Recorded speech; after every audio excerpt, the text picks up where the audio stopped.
Hi all people, today we're going to have a very exciting topic to share with all of you. It's about S&P 500 Index and Fangum. Wow, what is Fangum? This could be the first time you hear this word on earth. Stay tuned and we're going to come back very soon. We are going to tell you how you're going to use Fangum as a benchmark to improve your trading performance. Stay tuned.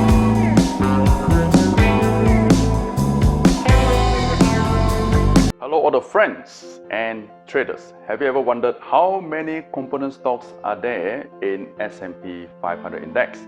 Well, no prize for guessing correct. There are exactly 500 stocks or sometimes up to 505 number of stocks that are found in S&P 500. And today we're going to talk about this topic exactly on S&P 500.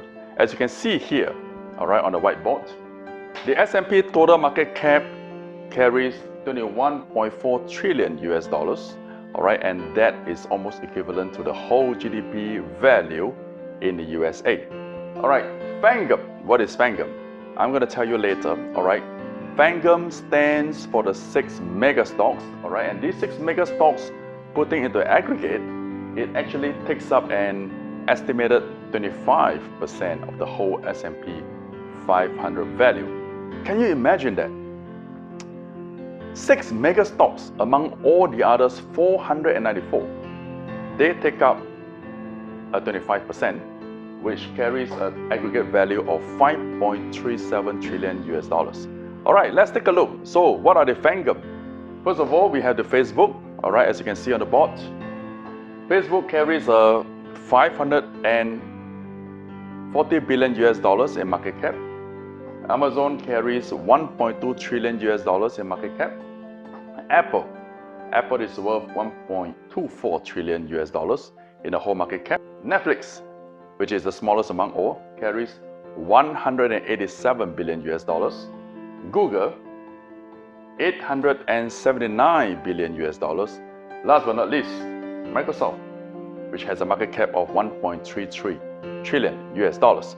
All right, if you would ask me, how does this affect your trading performance and how is it related to the whole S&P 500? Let me tell you, the recent meltdown, okay, from the impact of the coronavirus, when S&P fell from a top of about 3,300 points down to 2,200 points. All right, these are the first 6 stocks that went for the nosedive. And now, while we are looking for a recovery mode, it won't be surprised that you should be looking at these 6 stocks, which are the market leaders in lifting up the whole S&P 500. All right, if you do not believe me, I'm going to share with you another small details on what happened in year 2000 during the dot-com bust. Okay, this is a very classical 5 mega stocks that were being the major components of S&P 500 in year 2000. All right, at that time, the 5 mega stocks were Microsoft, General Electric, Cisco, Intel, and Walmart. All the 5 mega stocks on the whole, they took up an aggregate of about 18% weightage in the whole S&P 500. So in year 2000, when the S&P index actually started to fall from the top of 1,500 points for about 50% and went down to 750 points. At that time, these are the 5 major stocks that led the nosedive of the whole market. You got me? All right, so now let's look back at these Fangum stocks here. What does that mean? Today's summary, all right? While we are looking at a sideways and a gradual recovery in S&P 500, all right, we do not discount the possibility of sometime over this year and to early next year, there could be another market dive. All right, how we actually analyze this trend is by the market wave. We have seen the first wave coming down.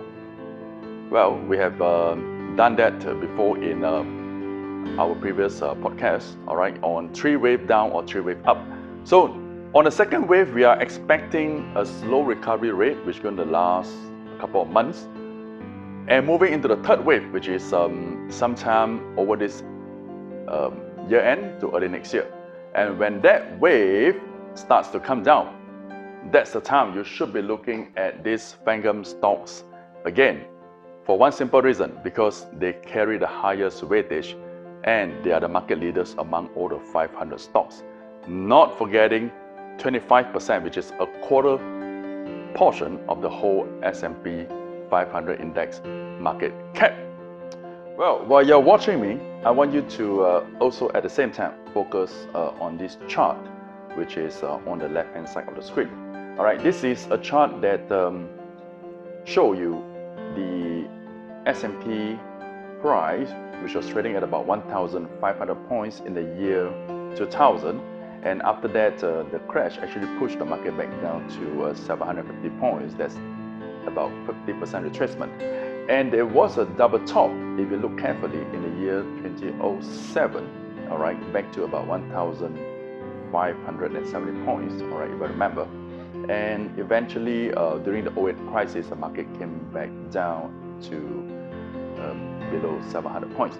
So if you are looking at S&P now, all right, the recent top was almost close to 3,400 points and came off to 2,200 quickly, just over 2 months.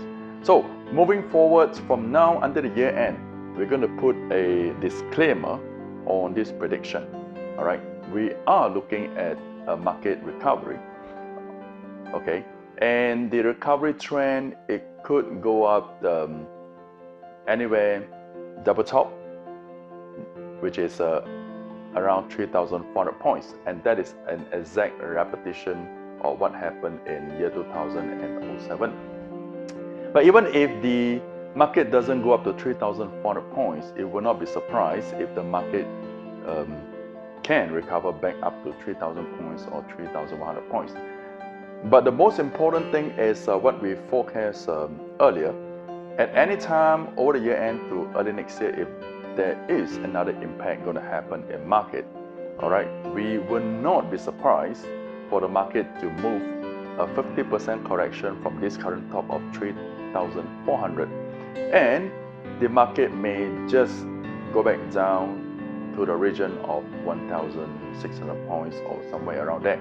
And that is exactly the top that S&P 500 has formed in year 2000 and year 2007 before it turned down. So this previous resistance has become a very strong support, and it could be tested again as we forecast around this year end to early next year. So this is the whole summary of today. What you're going to do is pay attention to these FANGAM stocks. Well, they're going to bring you some good profits if you know how to weigh on them, on these 6 stocks, while you trade on the S&P 500 components. Well, this is the end of the podcast today, and we hope all of you like what we try to share with you guys. Drop us comments and write us something that what you feel, and whether it has helped you to understand the market better, or you feel that you want us to do something else in our next podcast. Don't forget to like us and subscribe. Continue to share this podcast more to your friends, and we'll be back. Thank you for watching us.